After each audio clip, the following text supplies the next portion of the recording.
이 자리에 오신 모든 분들에게 하나님의 축복이 함께 하시기를 진심으로 기원합니다. 제가 생각해 보니까 코로나가 없었으면 이제 오늘 막 축제를 하지 않았을까 싶어요. 날짜가 10월 둘째 주 주말이 됐는데, 그래서 참 여러 가지 생각을 또 해보는 그런 어제였고 또 오늘입니다. 오늘 화면에 있는 것을 좀 이렇게 설명을 좀 드릴 텐데요. 여러분 주보에 있는 것들을 제가 화면으로 옮겨 놓은 것입니다. 여러분 받으신 주보를 보시면은 우리 교우님들의 명단이 쭉 나와 있습니다. 이 명단이 나와 있는 이유는 우리가 여기 계신 한 분 한 분을 더 자주 생각하고 또 관심을 가지자는 의미에서 이렇게 넣어 놓았습니다. 일단 여기 있는 명단들 이름을 쭉 보시기도 하시면서 또 오늘 출석하신 분들이 누구 계신가 이렇게 쭉 확인을 해보시면서 오늘 오신 분들 그리고 오시지 못한 분들은 또 어떤 사정이 있었을지 한번 생각해 보시고, 또 필요하시면은 이렇게 안부도 물어보시고 또 무슨 일이 있는지 또 확인해 주시고, 또 기도가 필요한지 아니면 또 어떤 구체적인 도움이 필요한지 그런 것도 한번 좀 이렇게 살펴보시면서 우리가 서로의 정을 나누었으면 하는 생각이 있습니다.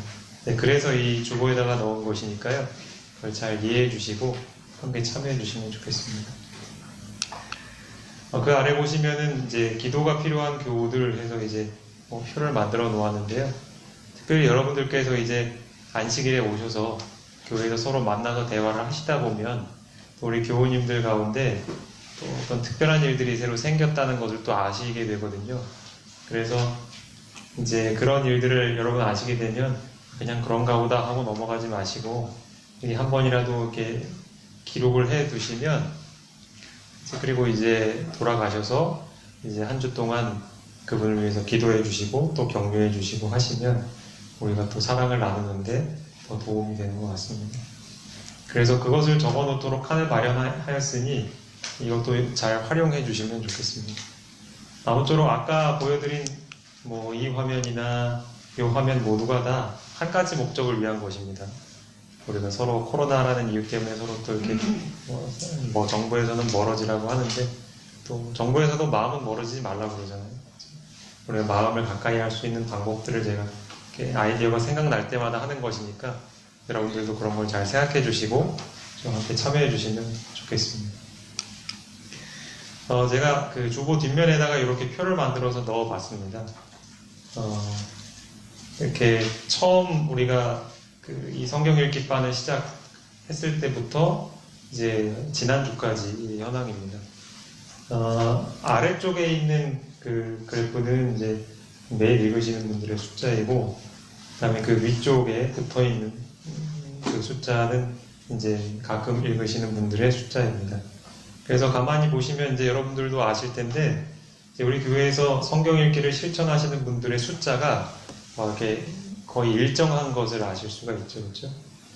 11, 12, 13, 11 이렇게 거의 이렇게 비슷한 것을 볼 수 있습니다. 사정에 따라서 이제 못하시는 경우도 있긴 한데, 그래서 우리 반장님들께 부탁을 드리기는 이제 여러분들도 이제 조사를 하시다 보면 우리 반에 누가 그 실천을 하고 계신지 누가 못하고 계신지가 이제 딱 확연하게 드러나실 겁니다. 그러면 이제 반장님들께서 하실 일은 뭐냐면 읽는 분들은 지금 어떻게 읽고 계신지를 한번 좀 잘 살펴주시고요. 그 다음에 지금 아직 참여를 못 하시는 분들은 어떤 이유로 참여를 못 하고 계신지를 한번 좀 잘 살펴주시기 바랍니다. 그래서 우리 모두가 함께 이 성경 읽기에 동참할 수 있도록 특별히 반장님들께서 함께 좀 수고해 주시면 고마울 것 같습니다. 제가 이제 이 표를 이렇게 늘 보고를 받으면서 드는 생각이 있어서 특별히 오늘 넣은 자료가 있습니다. 그 주보의 뒷면에 우리 지금 방금 보셨던 그 도표 아래에 보시면 성경 읽기 자료라고 해서 제가 짧은 자료를 하나 넣어 놓은 게 있습니다. 이것은 그 누구를 위한 자료냐면요, 그 매일 성경 읽기를 실천하지 못하시는 분들에게 도움을 좀 드리려고 제가 넣어둔 자료입니다. 사실 매일 성경을 지금 읽고 계신 분들은 나름의 계획으로 읽고 계시기 때문에 그게 어렵지 않으실 거예요. 근데 이것을 전혀 안 하다가 새로 시작하시는 분들은 도대체 뭘 이걸 어떻게 해야 되는지가 좀 막막해서 못 하시는 분들이 계실 겁니다. 그리고 주로 이제 성경 읽으셨냐고 물어보시면 바빠가지고 읽을 시간이 없다고 하시는 대답이 제일 많거든요. 근데 바쁘지만 읽을 수 있는 그런 아이디어와 방법이 있어서 제가 좀 소개를 드리는 것입니다. 제가 좀 설명을 드릴까 합니다. 제가 이 자료는 매주마다 좀 주보에다가 넣을까 합니다. 성경절 하나씩 들어갈 거고요. 여기 있는 성경 말씀은 다음 주 안식일학교 교과 기억절입니다.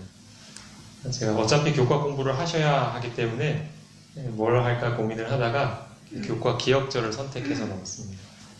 그리고 이제 그 밑에 1, 2, 3번은 이것을 구체적으로 어떻게 실천할지 방법을 좀 제안을 하는 것인데요.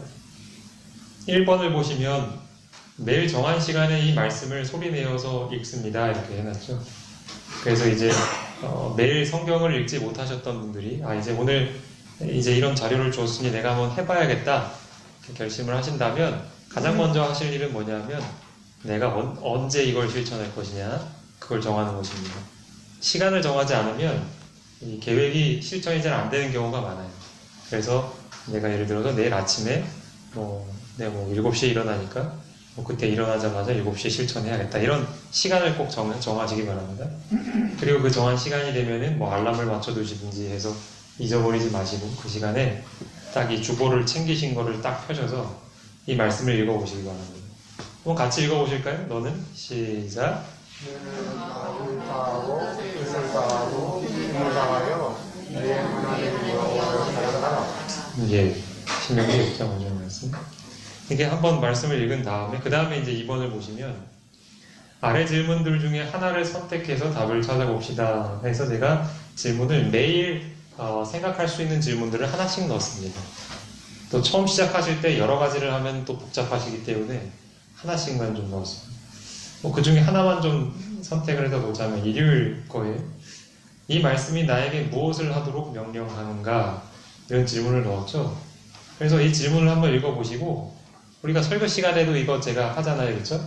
이 성경절 안에서 답을 찾는 거 그걸 한번 해보는 겁니다. 그래서 이 질문에 대한 답을 한번 찾아보시기 바랍니다. 그리고 그 질문을 답을 찾으신 다음에 그 다음에 이제 3번을 하시는데 3번은 오늘 내게 주시는 하나님의 뜻을 알기 위해서 기도합니다 하는 거예요. 그러면 이제 그것을 2번까지 하신 다음에 기도를 하시는데 기도하실 때 이렇게 기도하시는 겁니다. 하나님, 오늘 이 성경절을 통해서 저에게 무엇을 가르쳐 주시기 원하십니까? 저에게 좀 알려주십시오. 이렇게 기도하시면서 이제 생각을 하시는 겁니다. 이렇게 해서 하시면 길게 잡아도 5분에서 10분을 넘어가지 않습니다. 네, 제가 해봐도. 그렇기 때문에 아마 처음 하시는 분들도 어렵지 않게 매일 성경 읽기를 실천하실 수 있을 것이라 생각합니다. 그래서 혹시라도 여러분 반원들 가운데 이제 오늘 출석하지 못하신 분들은 이거를 지금 못 받으셨잖아요. 그렇죠? 그래서 내가 우리 반원 중에 그분에게는 좀 이거를 하도록 권해봐야겠다 생각이 되시면 주보를 이제 가져가셔서 전해주시든지 아니면 핸드폰이 있으시다면 그걸 사진을 찍어서나 아니면 이렇게 메시지를 통해서 전해주시든지 그렇게 하시면 우리 더 많은 분들이 매일 성경을 읽는데 동참해 주실 수 있을지 않을까. 그래서 제가 좀 도움을 드리기 위해서 넣어봤습니다. 이제 또 주보의 마지막으로 바뀐 부분을 좀 하나 설명을 드리고 좀 말씀을 드릴까 합니다. 그 주보 보시면은 이제 앞에 들어가는 그림을 하나씩 넣는데 그 전에는 제가 어떤 그림 넣었는지 혹시 기억하세요? 네, 그냥 늘상 받는 주보라서 별로 관심을 안 가지실 수도 있는데 전에는 제가 성경책 그림이 있고 그 옆에 등불이 있는 이렇게 그림을 넣어서 우리가 성경에 좀 더 관심을 갖자는 그런 의미를 넣었습니다. 근데 이제 오늘은 제가 이 그림을 좀 찾아서 넣어봤습니다. 이게 혹시 뭔지 아세요? 예, 나무가 있고 거기에 이렇게 뭐가 하나 박혀 있죠. 저도 이제 저걸 써본 적은 없는데 들어본 적은 있습니다. 여기 쐐기라고 하더라고요. 저 쐐기를 언제 사용을 하죠? 네네. 이렇게 틈을 낼 때, 그죠? 틈이 없는 곳에 틈을 낼 때 그런 쐐기를 이렇게 막습니다. 근데 쐐기가 어떻게 저 단단한 나무를 이렇게 틈을 벌릴 수 있을까 생각을 해보면 저 쐐기의 윗부분을 보면은 이렇게 뚱뚱합니다. 둥그렇고. 근데 지금 나무 속에 들어간 부분을 보면은 어때요, 모양이? 네, 뾰족하고 납작하죠. 그래서 그 부분을 이제 나무에 넣고 뭐 망치 같은 걸로 뭐 이렇게 단단한 걸로 이렇게 내리치면 이제 저게 이렇게 쑥 들어가죠. 그렇죠? 우리가 나무를 쪼갠다고 저걸 뒤집어서 아무리 세게 친들 그냥 나무가 무슨 이렇게 으깨지기는 할지언정 저렇게 쪼개지지는 않을 겁니다. 제가 왜 이 그림을 넣는지 한번 좀 여러분 생각해 주시면 좋겠습니다. 이것이 뭐냐면요.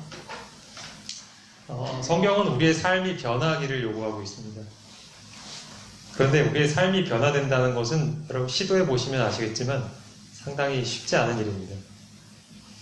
어떤 분들은 제가 왜 이렇게 자꾸 성경 읽기를 강조하는지 이해를 잘 못하실지 모르겠어요. 근데 제가 성경 읽기를 여러분들에게 매주마다 강조드리는 이유가 있습니다. 왜냐하면 우리의 삶을 변화시킬 수 있는 가장 확실하고 손쉽고 분명한 방법이 하나님의 말씀을 읽는 일이기 때문에 그렇습니다. 그래서 다른 것 여러 가지 100가지를 하는 것보다도 우리 모두가 각자가 성경 읽기만 잘 실천을 하더라도 우리 삶에 분명한 변화들이 나타나게 됩니다. 그것이 하나님의 말씀에서 약속하신 거예요. 그렇기 때문에 제가 계속해서 강조를 드리는 겁니다.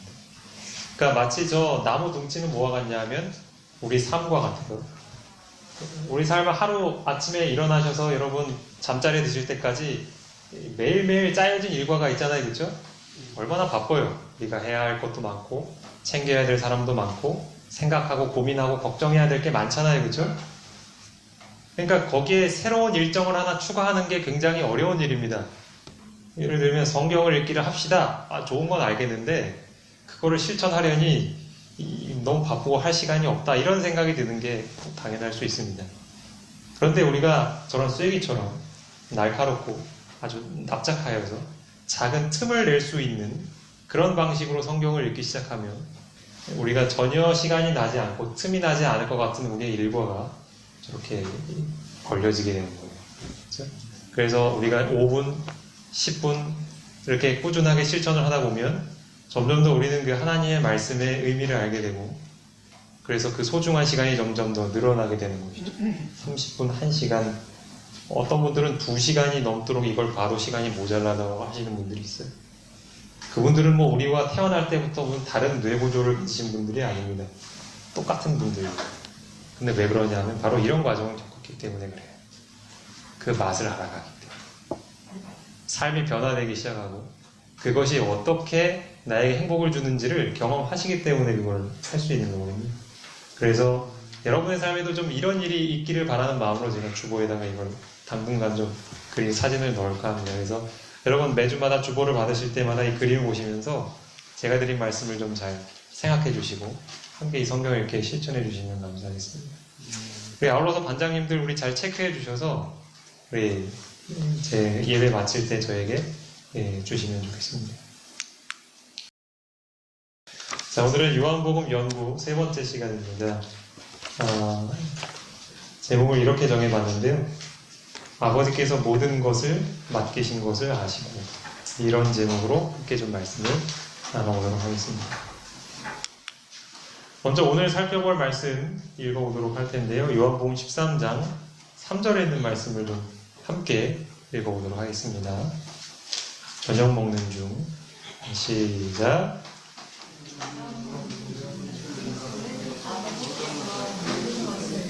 자기 손에 맡기신 것과 또 자기가 하나님께로부터 오셨다가 하나님께로 돌아가는 것을 아시고 네. 오늘은 이 말씀을 다른 성경 말씀들과 함께 비교해 보면서 한번 성경의 의미를 좀 찾아보도록 하겠습니다.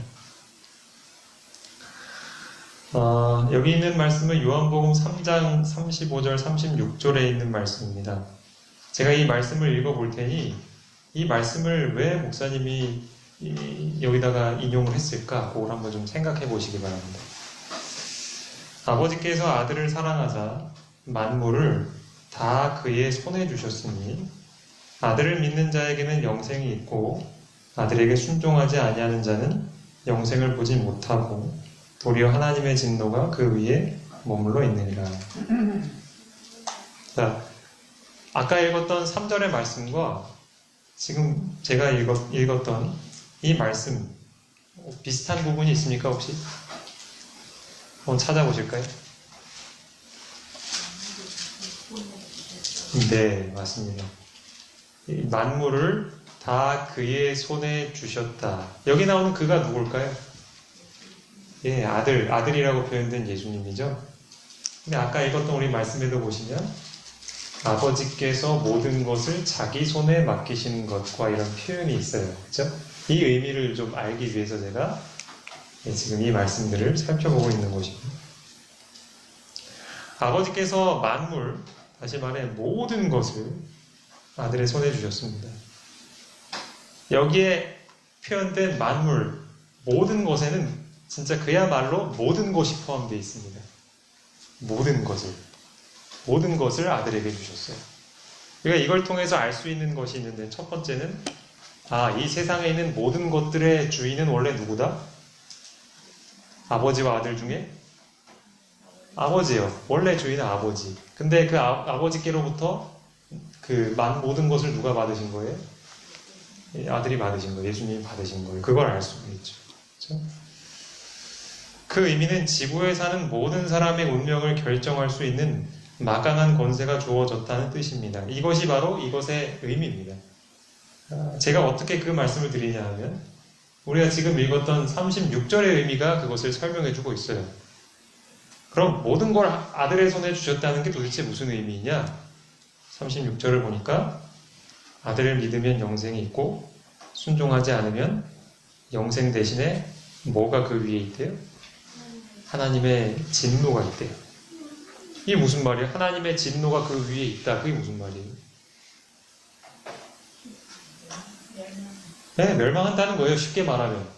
멸망한다는 거예요. 그렇죠? 성경에 이 하나님의 진노, 이따가도 살펴보겠지만 심판, 멸망, 이런 것들은 거의 세트로 나옵니다. 세트로. 묶어서. 그러니까 이게 다 비슷한 개념이라고 생각하시면 이해하기가 쉽습니다. 그러니까 이런 거예요. 아버지께서 아들에게 모든 것을 주셨더니 그 다음에 어떤 일이 벌어지면 그 아들을 믿고 순종하지 않으면 영생을 얻지 못하는 일이 생기는 거예요. 그렇죠? 그러니까 아들에게 막강한 권세가 주어진 거죠. 그것을 이제 이 말씀을 통해서 알 수 있는 겁니다. 그런데 하나 더 생각해 볼 건 뭐냐면 아버지께서 만물을 다 그의 손에 주셨는데 왜 주셨냐 하면 그 앞부분에 아버지께서 아들을 어떻게 하신대요? 사랑하신대요. 아버지께서 아들을 사랑하셔서 그걸 주셨대요. 사랑하지 않으면 안 주셨다는 얘기이기도 하죠. 그렇죠?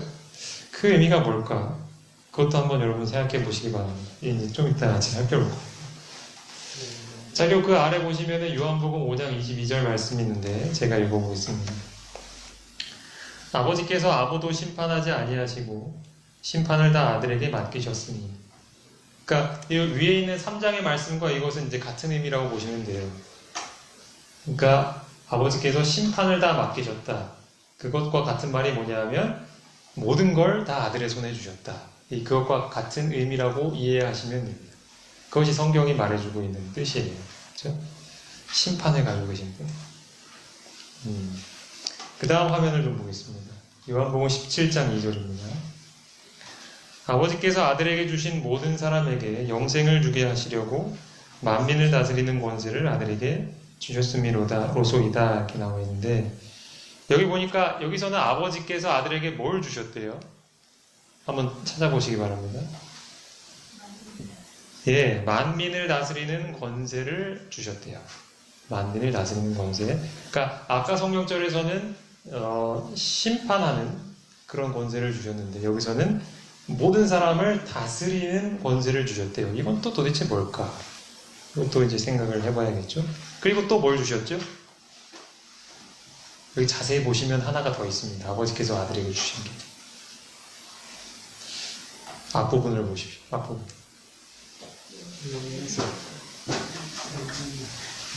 예, 이 영생이라는 것은 그 아들을 통해서 사람들에게 주시는 겁니다. 물론 그것도 맞는 말입니다. 예, 뒤에 또 그 표현이 나옵니다. 다른 성경절에. 근데 제가 원하는 답은 아닙니다. 자, 아버지께서 아들에게 주신 무엇이요? 모든 사람, 모든 자. 사람을 주셨대요. 네, 이것도 우리가 좀 생각을 해봐야 돼요. 그러니까 만민을 다스리는 권세를 주셨고, 근데 또 어떤 한 부류의 사람들을 아들에게 주셨다는 거예요. 다시 말해 아들의 손에 어떤 사람들을 맡기신 거예요. 부탁하신 거예요. 그렇죠? 그 목적이 뭐냐 하면 아까 우리 장로님 말씀해 주신 것처럼 그 아버지께서 맡기신 사람들에게 영생을 주시려고 그것을 아들의 손에 맡겨주신 거예요. 그 목적은 영생을 주기 위한 것이죠. 그렇죠? 그렇기 때문에 아까 요한복음 3장 35, 36절에서 아버지께서 아들을 사랑하셨다고 한 것입니다. 다시 설명을 드리면 뭐냐면 믿고 순종하는 자들에게 영생을 줄 수 있는 권세가 아들에게 있어요. 예수님에게 있어요. 그러니까 근데 그것이 또 누구의 뜻이기도 하냐 하면은 아버지의 뜻이기도 해요. 왜냐하면 아버지 하나님도 아들 하나님도 다 사람들을 구원하기를 원하시지 멸망시키기를 원하지를 않으시거든요. 그러니까 이 뜻에 있어서 서로가 같기 때문에 아버지께서 아들을 사랑하신 거예요. 이해가 되시나요? 네. 그러니까 아버지께서 아들을 사랑하셔서 아들에게 사람들도 맡기시고 모든 권세를 아들에게 맡기신 거예요. 그걸 가지고 뭐 하라고요? 사람들을 구원하고 영생을 주라고. 그래서 모든 걸 맡기신 거예요, 아들에게. 이제 좀 정리가 되어 가십니까? 네. 그 다음 말씀을 좀 보겠습니다. 요한복음 6장 37, 39, 40절 말씀입니다. 아버지께서 내게 주시는 자는 다 내게로 올 것이요. 여기도 같은 표현이 나오죠, 그렇죠? 아버지께서 내게 주시는 자. 그래서 아버지께서 아들에게 주신 사람이 또 여기 또 나오죠. 그 사람들은 다 내게로 올 것이요. 아들이신 예수님께 올 것이요. 내게 오는 자는 내가 결코 어떻게 한대요? 내쫓지 않는데요. 다시 말해 하나님의 진노가 그들에게 머물지 않게 해주신다는 이야기예요. 네.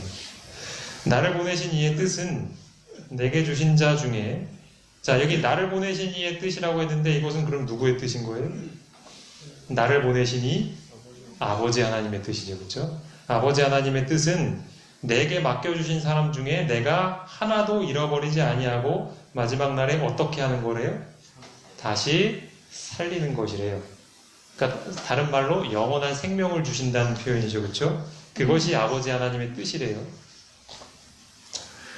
40절에 내 아버지의 뜻은 아들을 보고 믿는 자마다 영생을 얻는 이것이니 마지막 날에 내가 이를 다시 살리리라 하시니라. 여기도 같은 표현이 계속 나오죠. 근데 어떤 사람이 아들로 통해서 영생을 얻을 수 있느냐? 그게 뭐냐면 아들을 보고 어떻게 하는 사람? 믿는 사람. 조건이 있어요. 우리가 예수님 이름 부르고 매주 교회 출석한다고 영생이 주어지는 게 아니고 아들을 보고 믿는 사람. 그 사람에게 예수님을 통해서 영원한 생명이 주어진다는 것입니다. 그렇죠? 자, 이제 그 다음 말씀을 볼 텐데 요한복음 10장에 있는 말씀을 좀 보겠습니다. 우리가 선한 목자의 비유 이렇게 알려진 장이죠. 예수님께서는 여기서 자신을 가리켜서 선한 목자라고 하시는데 이 말씀을 좀 읽어보면 내 양은 내 음성을 들으며 나는 그들을 알며 그들은 나를 따르느니라. 내가 그들에게 영생을 주노니 영원히 멸망하지 아니할 것이요 또 그들을 내 손에서 빼앗을 자가 없느니라. 이렇게 나오죠.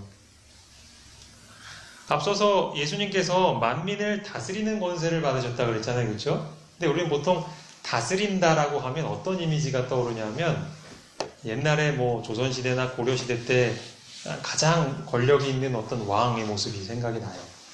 그래서 다스리면 뭔가 자기 뜻대로 모든 걸 다 할 수 있고 자기가 원하는 걸 이루기 위해서 권세를 부리고 사람들을 좀 괴롭히기도 하고 하는 어떤 그런 권력자의 모습을 상상을 합니다. 그런데 예수님에게 만민을 다스리는 권세가 주어졌다 했을 때 그 다스림이란 그런 다스림이 아니에요. 그 다스림이 뭔지를 이 요한복음 10장에서 설명을 해주기를 바로 목자와 양과 같은 관계가 이 다스림이라는 거예요. 그렇죠? 그러니까 예수님은 아버지께서 자신에게 맡겨주신 사람들을 다스리실 때 그들을 세상의 왕들처럼 다스리시는 게 아니라 마치 목자가 양을 돌보듯이, 우리가 2주 전에도 그 말씀 드렸죠, 그렇죠? 양들을 위해서 자기 목숨을 버릴 수 있을 정도의 희생적인 사랑으로 돌보는 것, 그것이 바로 예수님의 다스림이에요. 그것이 바로 예수님께서 그 권세를 부리시는 방법이에요. 그렇죠? 그러니까 우리도 권세를 부리려면 예수님처럼 부려야 되죠. 그렇죠? 읽어보면 내가 그들에게 영생을 주노니 그렇게 이야기를 했는데, 예수님께서 아까 말씀드린 것처럼 예수님께서는 또 다스리는 권세, 또 심판하는 권세가 있다고 했잖아요. 다시 말하면 자기가 원하는 자에게는 영생을 줄 수 있고 자기가 원하는 자에게는 하나님의 진노가 머무르게 할 수도 있어요. 그거 예수님의 권한에 있단 말이에요. 그게 예수님 손안에 있단 말이에요. 우리도 마찬가지죠, 그렇죠? 그 결정하시는 분은 예수님이에요. 그러니까 세상 말로 하면 우리 예수님께 그래서 잘 보여야 되는 거예요. 그렇죠? 예수님께 밑보였다가는 그냥 우리의 영원한 운명이 그냥 멸망으로 가는 거예요. 그렇죠? 내가 그들에게 영생을 준다. 그러면 영생을 받은 사람들은 멸망하지 않고 또 그들을 내 손에서 빼앗을 자가 없다라고 했죠. 그렇죠? 그러니까 우리가 예수님이 돌보시는 양이 된다면 참 좋겠죠. 그렇죠? 어느 누구도 그 양에게 주어진, 사람에게 주어진 영생을 빼앗을 수 없어요. 굉장히 귀한 특권이죠. 그렇죠? 근데 예수님께서 이렇게 영생을 주실 수 있는 것은 그것도 원래 예수님께서 가지고 계셨던 것이 아니라 그것마저도 아버지께 받았던 것이라 이렇게 표현을 하십니다. 예, 그게 이제 이 말씀에 있어요. 요한복음 5장 26절 27절 한번 같이 읽어보실까요? 아버지께서 시작. 아버지께서 자기 속에 생명이 있는 같이 아들에게도 생명을 주어 그 속에 있게 하셨고 또 인자됨으로 말미암아 심판하는 권한을 주셨습니다. 네, 여기 보면 아들에게도 생명을 주셨다 했죠. 그러니까 아버지께서 아들에게 참 많은 걸 주셨죠. 그걸 알 수 있어요. 뭐 이런저런 권세도 주시고 영생도 주시고 심판하는 권한도 주시고 다 주셨어요. 그야말로 다 주셨어요. 주시는 걸 다 주셨어요. 아버지 하나님이 갖고 있는 걸 아들에게 다 주셨어요. 근데 그 중에 정말 중요한 게 이 생명, 영원한 생명, 그걸 주셨단 말이에요. 근데 그걸 왜 주셨느냐? 아까 말씀드린 것처럼 하나님께서 자기에게 맡겨주신 사람들에게 받은 생명을 주시려고. 그러니까 아버지께서 그 영생 또한 주시는 거예요. 그러니까 예수님께서는 우리가 이 성경을 잘 연구해보면 원래 예수님이 다 갖고 계셨던 게 아니고요. 아버지께 달라고 하셔서 받으신 거예요. 근데 그 받으신 것을 다 누구를 위해서 쓰신 거예요? 자기를 위해서 쓰시는 게 아니에요. 병을 고치는 은사든, 영원한 생명을 주시는 권한이든, 심판하시는 것이든, 이따가도 나오겠지만, 하나님의 말씀, 그러니까 사람들의 가르치는 진리든 다 하나님께서 받았었거든요. 근데 그거는 자기를 위한 게 아니라 다 구원하려는 사람들을 위해서 받으셨고, 그대로 주시는 거예요. 우리도 그렇게 살아야 하는 거예요. 그렇죠? 근데 우리 삶을 가만히 보세요. 아버지께 우리에게 달라고 하는 건 많은데 그것이 다 그대로 이렇게 나갑니까? 내 가족들에게, 내 이웃들에게, 친척들에게, 친구들에게 다 이렇게 다 나가나요? 내가 깨달은 말씀이 다 이렇게 잘 나갑니까? 아니면 내가 하나님께 받았던 기도 응답들, 그런 경험들이 사람들에게 잘 이렇게 전해집니까? 그렇죠? 이것이 예수님과 우리와의 차이죠. 예수님은 받으시고, 모든 걸 받으시고, 그 모든 걸 다 흘려보내셨는데, 우리 삶은 가만 보면 그렇지가 않은 거죠. 자, 이제 그 다음 말씀을 보시겠는데, 마태복음 20장 25절부터 28절에 있는 말씀입니다. 길긴 하지만 여러분들께서 들으셨던 말씀이기 때문에 이해하기는 어렵지 않으실 겁니다. 예수께서 제자들을 불러다가 이르시되 이방인의 집권자들이 그들을 임의로 주관하고 그 고관들이 그들에게 권세를 부리는 줄을 너희가 알거니와 너희 중에는 그렇지 않아야 하나니 이렇게 말씀하시죠. 자, 아까도 잠깐 말씀드렸는데 이게 바로 세상의 법칙이에요. 권세를 가지면 그 권세를 사람들에게 부리고 싶어 합니다. 자기가 하고 싶은 것 원 없이 이뤄오려고. 그래서 사람들이 뭐 돈을 많이 벌려고 애쓰기도 해요. 돈이 많아지면 내가 그걸 내 마음대로 나 다 쓸 수 있잖아, 원하는 대로 다. 그래서 공부를 막 열심히 하려고 하죠. 좋은 학교 가고 싶고 좋은 직장에 들어가고 싶어 하고. 왜냐하면 뭔가 많은 것을 얻어서 그것으로 누리려고, 사람들을 좀 부려보려고. 그것은 이제 하나님의 나라에서는 통하지 않는 정신이죠. 그렇죠? 그러지 말아야 한다, 예수님께서 제자들에게 말씀하셨어요. 이어서 읽겠습니다. 너희 중에 누구든지 크고자 하는 자는 너희를 보하는 자가 되래요. 네, 크고자 하는 자는 너희를 섬기는 자가 되어야 한다, 이렇게 말씀하십니다. 너희 중에 누구든지 으뜸이 되고자 하는 자는 너희의 종이 되어야 하리라. 인자가 온 것은 섬김을 받으려 함이 아니라 도리어 섬기려 하고 자기 목숨을 많은 사람의 대속물, 그러니까 다른 사람의 죄값을 치러주는 물건으로 주려고 하신 거라고 이렇게 이야기하십니다. 그렇죠? 그러니까 이 말씀을 통해서 우리가 알 수 있는 건 뭐냐? 예수님께서는 아버지께 모든 권세를 받으셨는데, 사람들도 받으시고 능력도 받으시고 다 받으셨는데, 그것을 세상 주관자들처럼 사용하지 않으시고 하나님 나라의 원칙답게 사용하셨어요. 그래서 우리는 권세를 받게 되면, 이제 이따가 그 얘기를 또 드릴 건데, 아버지께로부터 우리가 뭔가를 받으면, 기도해서 받았을 때는 우리는 그것도 예수님처럼 써야 되는 거예요. 그것으로 내 안락을 누리고 내 편하려고 하고 하는 게 아니라 전적으로 이 구원이 필요한 다른 사람들을 도와주고, 만약에 내가 돈을 얻었다면 그 돈으로 돈이 필요한 사람들에게 나눠주고, 만약에 내가 뭔가를 깨달았다면 그 지식이 없어서 괴로워하고 힘들어하는 사람들에게 그걸 가르쳐주고, 그런 삶을 살아야 하는 것이 바로 예수님의 모본이죠. 그렇죠? 우리가 따라야 해요. 자, 여기 마태복음 11장 27절로 30절의 말씀이 있습니다. 우리가 자주 살펴봤던 말씀이긴 한데 오늘 좀 다른 각도에서 보겠습니다. 내 아버지께서 모든 것을 내게 주셨으니 하면서 여기 또 그 표현이 나오죠. 아버지께서 모든 걸 내게 주셨다, 이 표현이 또 나옵니다. 근데 그 뒤에 무슨 말이 나오는지 한번 잘 보시기 바랍니다. 아버지 외에는 아들을 아는 자가 없고 아들과 또 아들의 소원대로 계시를 받는 자 외에는 아버지를 아는 자가 없느니라. 자, 여기 아들을 아는 자가 아버지밖에는 없대요. 그리고 아버지를 아는 자는 아들, 그리고 아들의 소원대로 계시를 받는 자, 이 둘 외에는 아버지를 알 수가 없대요. 그러니까 이걸 좀 더 쉽게 표현하면 이렇습니다. 하나님을 아는 지식은, 하나님이 어떤 분인가 하는 그 지식은 사실 하나님께 독점된 지식이에요. 이 의미를 여러분 아시겠어요? 예를 들어서 예수님께서 우리에게 하나님을 가르쳐주지 않기로 결심하시면 우리는 하나님 알 수 있을까요? 아니, 몰라요.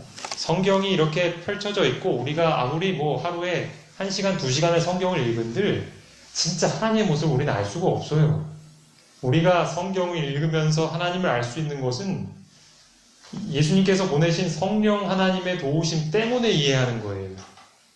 예를 들어 제가 지금 설교를 드리고 있잖아요. 근데 이 설교를 듣고 여러분들도 이해하실 수 있는 이유는, 그리고 지금 제가 앞에 나서서 이렇게 여러분들께 성경을 가르칠 수 있는 이유는 예수님께서 그것을 우리가 알 수 있도록 문을 열어 놓으셨기 때문에 가능한 거예요. 그러니까 그 지식은 독점이 되어 있는 거예요. 원래는 하나님께. 그래서 여기 이런 표현이 있잖아요. 아들의 소원대로 계시를 받는 자. 이것은 특별히 무슨 요한계시록을 쓴 요한처럼 막 무슨 희한한 짐승들이 막 나오고 그런 걸 보는 걸 얘기하는 게 아니고 하나님을 이렇게 보게 되고 알게 되는 그걸 얘기하는 거거든요. 근데 그게 누구의 소원대로 되는 거예요? 아들의 소원대로요. 그러니까 지금 내가 성경을 깨닫고 있다면 누구에게 감사해야 돼요? 아들이신 예수님께 감사해야 돼요. 그분이 허락하셨기 때문에 우리가 알 수 있는 거예요. 이해가 되십니까? 만약 예를 들어서 우리 집에 맛있는 음식이 있어요.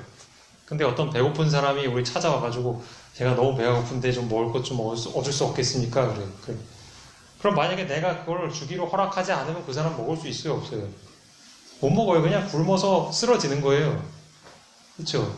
근데 내가 그 사람을 불쌍히 여기는 마음으로 그래도 우리 집 찾아왔는데 음식을 좀 드리겠습니다. 나눠 먹읍시다 하면 그 사람이 그걸 먹고 배부르고 힘을 얻는 거잖아요. 그렇죠? 그거 같은 거예요. 그래서 우리는 예수님의 은혜로 날마다 이 하나님을 알아가는 거예요. 이것을 정말 은혜라고 여길 수 있는 사람에게는 하나님의 축복이 있을 겁니다. 예. 그것을 여기서 설명하고 있는 거예요. 28절 이어서 읽어볼게요. 수고하고 무거운 짐진 자들아 다 내게로 오라. 이 말씀 많이 들어보셨죠?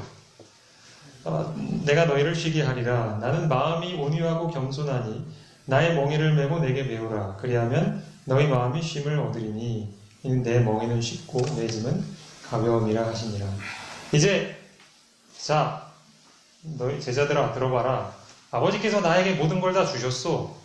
근데 아버지께서 나에게 뭘 주셨냐면 그 아버지가 어떤 분이신지를 아는 지식이 나한테 주어졌다고. 근데 너희들은 내 허락이 없이는 이걸 볼 수가 없단 말이지. 그러니까 니들이 하나님을 알고 믿는 건 다 전적으로 내 은혜야. 근데 너희도 나처럼 나의 멍에를 메고 내게 배워야 해. 그 멍에가 뭐냐? 내가 너희에게 나만 알고 있는 진리를 가르쳐 주기 위해 수고하는 것처럼 너희도 나처럼 아직도 모르는 사람들에게 가서 이 진리를 가르쳐 주기 위해 수고하고 희생해야 돼. 라고 가르쳐 주는 게 이 말씀이에요. 이해가 되십니까? 예수님께서 이 땅에 사람으로 오시지 않았다면, 그리고 사람으로 오셔서도 오로지 자신의 안위만을 생각하셨다면 제자들은 결코 하나님을 알 수가 없었던 것처럼, 그렇죠? 그러한 수고와 희생을 통해서 사람들에게 진리를 가르쳐주고 그들에게 영생을 주시려고 했던 것처럼 나를 따른다고 하는 너희들도 내 모범을 따라서 그렇게 하라는 거예요. 내 멍에를 메고 내게 배우라는 거예요. 나 같은 마음으로 진리를 모르는 사람들을 불쌍히 여기면서 가서 그들이 거절하든 말든 전해주라고요. 그 얘기를 지금 하고 있는 거예요. 이것은 당시 제자들을 향한 명령이기도 하면서 지금 이 자리에 앉아 계신 여러분 각자에게 주시는 하나님의 명령입니다. 그렇죠? 이 길에 모두가 동참하시기를 바랍니다. 자, 이제 마태복음 24장에 있는 말씀 보겠습니다. 충성되고 지혜 있는 종이 되어 주인에게 그 집 사람들을 맡아 때를 따라 양식을 나눠줄 자가 누구냐? 주인이 올 때에 그 종이 이렇게 하는 것을 보면 그 종이 복이 있으리로다. 내가 진실로 너희에게 이르노니 주인이 그의 모든 소유를 그에게 맡기니라. 자, 세상의 모든 것들을 아버지께서 아들에게 주셨습니다. 그리고 그 아들께서는 아버지의 뜻과 같은 뜻을 가지고 자기가 받은 것을 다 활용하여서 사람들에게 주셨어요. 축복이 될 것들은 다 주셨어요. 그렇죠? 근데 그 일이 비단 예수님께만 있을 일이 아니라는 것을 이 말씀이 우리에게 가르쳐주는 거예요. 그렇죠? 여기 나와 있는 이 종이 바로 우리가 이 종이 되어야 하는데, 여기서 예수님께서 말씀하시는 충성되고 지혜 있는 종은 어떤 사람입니까? 뭐 하는 사람이에요? 양식을 나눠주는 사람이에요. 그 주인에게 속한 사람들에게 때를 따라서 필요한 만큼 양식을 잘 가지고 있다가 나눠주는 사람이에요. 그럼 그 양식을 이 종은 누구한테 받았을까요? 주인에게 당연히 받았겠죠, 그렇죠? 주인에게 받은 것을 주인이 없을 때 사람들에게 나눠주라는 거예요. 그걸 잘하면 지혜 있고 충성된 종이라는 거예요. 그렇죠? 그런데 이 46절을 보면 그 종이 정말로 주인의 뜻대로 그렇게 하면 그 종에게 어떤 일이 있을지가 47절에 나오죠. 어떻게 한대요, 주인이? 그 주인이 모든 소유를 맡긴대요. 자, 이게 오늘 우리에게서 일어나야 할 일이에요. 이해가 되십니까? 만약 우리가 하나님께로부터 다른 사람들이 받지 못한 은혜를 받았어요. 그 은혜에는 여러 가지가 포함되어 있을 겁니다. 아까 제가 예를 들어드렸던 것처럼 어떤 기도의 응답의 경험이라든지 내가 깨닫게 된 하나님에 대한 지식이라든지 성경 말씀이라든지 아니면 내가 누군가로부터 받았던 뭐 사랑이라든지 뭐 그런 것도 여러 가지가 있을 수 있어요. 그렇죠? 하나님은 여러 가지로 우리에게 필요한 은혜를 주시니까 내가 그걸 받았다면 우리는 그걸 어떻게 해야 돼요? 그냥 내 혼자 갖고서는 누려야 됩니까? 아니요. 나눠줘야 돼요. 그렇게 되면 우리에게 어떤 일이 일어나게 됩니까? 아버지께서 우리에게 하늘의 창고에 있는 모든 것들, 우리에게 줄 수 있는 모든 축복들을 다 주신다는 거예요. 이해가 되십니까? 그렇다면 우리가 지금 하나님께서 그토록 반복해서 약속을 하고 계신데 내가 내 창고를 열고 뭐 쌓을 곳이 없도록 붙지 아니하나 보라 뭐 그런 11조의 축복도 있잖아요. 그렇죠? 그것도 여기에 포함되는 거죠. 그렇다면 우리가 왜 그렇게 하나님의 축복을 구하면서도 받지 못하느냐? 그 원인이 어디에 있을까요? 받은 걸 주지 않아서 그래요. 전적으로 나를 위해서 살고 있기 때문에 그런 거예요. 만약 우리가 아까 우리 이 성경절에도 봤던 것처럼 예수님과 같은 온유하고 겸손한 마음으로 예수님과 함께 내가 받은 것을 나눠주는 일에 힘쓴다면 여기 약속된 이 축복이 우리에게 현실이 된다는 거예요. 놀랍지 않습니까? 이걸 지금 경험해보지 않아서 여러분들도 그냥 별로 이렇게 와닿지 않으실 수 있는데 이것은 분명한 하나님의 약속입니다. 그리고 여러분들이 정말 이렇게 살기로 선택하신다면 분명히 여러분의 삶에 나타나게 될 것입니다. 아버지께서 예수께 그러셨듯이 그분의 창고는 예수님의 일에 협력하는 모든 사람들에게 활짝 열려 있습니다. 그 창고에 있는 것들을 마음대로 가져가서 쓰실 수 있는 예수님의 자녀로 사시기 바랍니다. 자, 이제 마지막으로 이 말씀을 읽고 마치겠습니다. 이제 아까 살펴본 3절에 이어서 4절과 5절에 있는 말씀입니다. 자, 함께 읽어보실까요? 저녁 잡수시던 시작.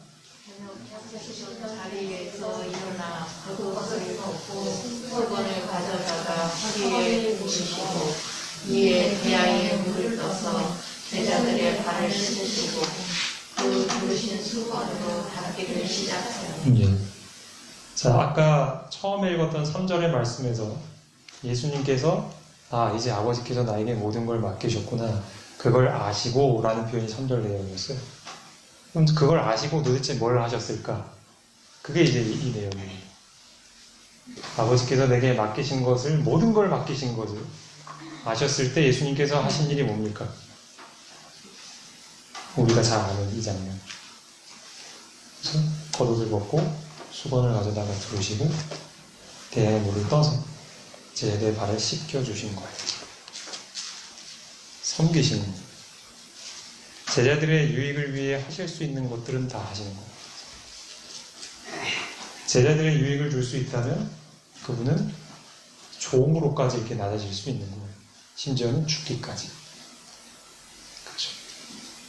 예수님께서 이것을 시작하셨습니다. 우리가 시작해야 할 일은 무엇일까요? 당시 제자들은 서로 아무도 시작하지 않으려고 했기 때문에 아무도 나서서 시작하지 않았던 그 일, 그것을 예수님께서 시작하셨죠. 마찬가지로 우리는 내 옆에 있는 아무개 교인이, 아무개 형제가, 아무개 자매가 아무도 하지 않고 있기 때문에 시작하지 않을 수 있을 거예요. 저 사람도 안 하고 있는데 내가 먼저 할 필요가 있나? 내가 먼저 그렇게 사람들을 위해 고생할 필요가 있나? 내가 먼저 사람들에게 전도할 필요가 있나? 내가 사람들에게 성경 읽도록 도와줄 필요가 있나? 내가 사람들에게 먼저 전화해서 사랑을 표현할 필요가 있나? 그걸 왜 내가 먼저 해야 하나? 그렇죠? 그래서 우리는 움직이지 않을 수 있어요. 그렇죠? 하지만 예수님께서는 아무도 시작하지 않고 있던 그때 시작하셨어요. 아버지께서 모든 걸 자기에게 맡기신 것을 아셨기 때문에. 여러분, 하나님께서는 지금도 여러분에게 필요한 만큼 맡기고 계십니다.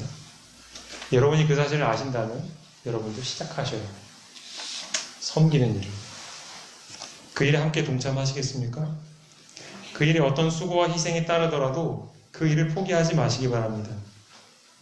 내 손에 주어진 은혜와 축복들도 예수님의 희생을 통해서 공급된 것임을 기억하시기 바랍니다. 부지런히 받은 것을 나눠주기 시작하면 아버지께서는 이전에 내가 받지 못했던 것들을 나에게 부어주시기 시작할 것입니다. 그리고 예수님에게 그러셨듯이 하늘 창고에 있는 모든 것을 우리에게 부어주실 것입니다.